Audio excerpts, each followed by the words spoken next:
America ने भी, France ने भी, जर्मनी ने भी, इंग्लैंड ने भी हमसे अनुरोध किया कि हम नहीं निकाल पा रहे, केवल आप निकाल के ला रहे हैं, कृपया हमारे नागरिकों को भी निकाल लाइए।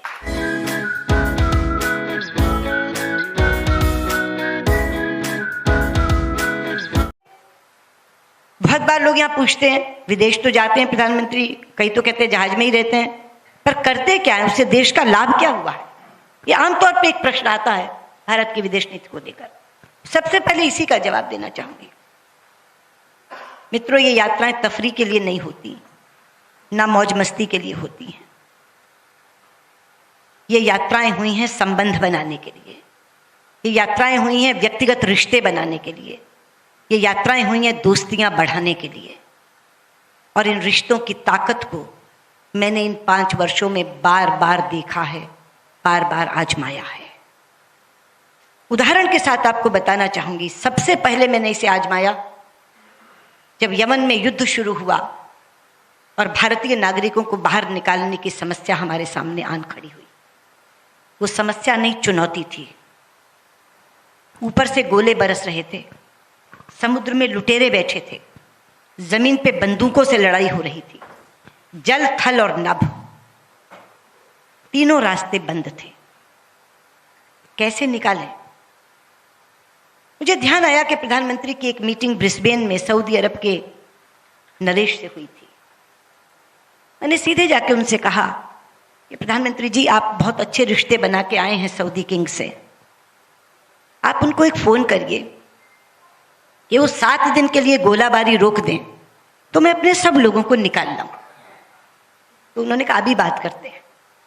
टाइम जोन में ऐसे में बैठे थे हम कि बात हो सकती थी। उन्होंने फ़ोन किया तो सऊदी किंग ने कहा मुझे 1 घंटा दीजिए, जस्ट गिव मी 1 आवर। 1 घंटे के बाद उनका फ़ोन आया कि मैंने अपने लोगों से बात की है, 7 दिन के लिए तो हम एक साथ नहीं युद्ध रोक सकते, लेकिन हम हर दिन 2 घंटे रोक सकते हैं गोलाबारी, और 7 दिन तक रोक सकते हैं। आप अपनी फॉरेन मिनिस्टर को कहिए कि इस बीच में वो निकाल सकती हैं तो निकाल लें। प्रधानमंत्री ने मुझे बताया कि वो हर दिन 2 घंटा गोलाबारी रोकने को तैयार है। मैंने कहा हमारा काम इसी से चल जाएगा। फिर लगा कि यमन का हवाई अड्डा भी तो खुलवाना पड़ेगा। फिर उनसे बात की, उन्होंने कहा हम उन 2 घंटे में हवाई अड्डा खोल देंगे। हम लगभग 5000 भारतीय नागरिक और लगभग 2048 राष्ट्रों के नागरिक यहां से निकाल करके लेकर गए। आज से पहले जब भी ऐसी कोई मुसीबत आती थी, लोग अमेरिका के सामने गिड़गिड़ाते थे, लोग इजराइल के सामने गिड़गिड़ाते थे, हमारे लोगों को निकाल लाओ, हमारे लोगों को निकाल लाओ। सुपर पावर था अमेरिका, लेकिन ये एक ऐसा ऑपरेशन था जहां 48 देशों में अमेरिका ने भी, फ्रांस ने भी, जर्मनी ने भी, इंग्लैंड ने भी हमसे अनुरोध किया कि हम नहीं निकाल पा रहे, केवल आप निकाल के ला रहे हैं, कृपया हमारे नागरिकों को भी निकाल लाइए। और पाकिस्तान समेत 1972 लोग हम 48 राष्ट्रों के निकाल कर, पाकिस्तान के भी उसमें 3 थे।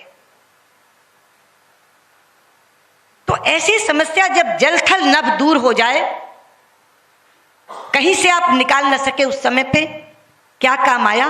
वो रिश्ता जो प्रधानमंत्री ब्रिस्बेन में सऊदी किंग से बनाकर आए।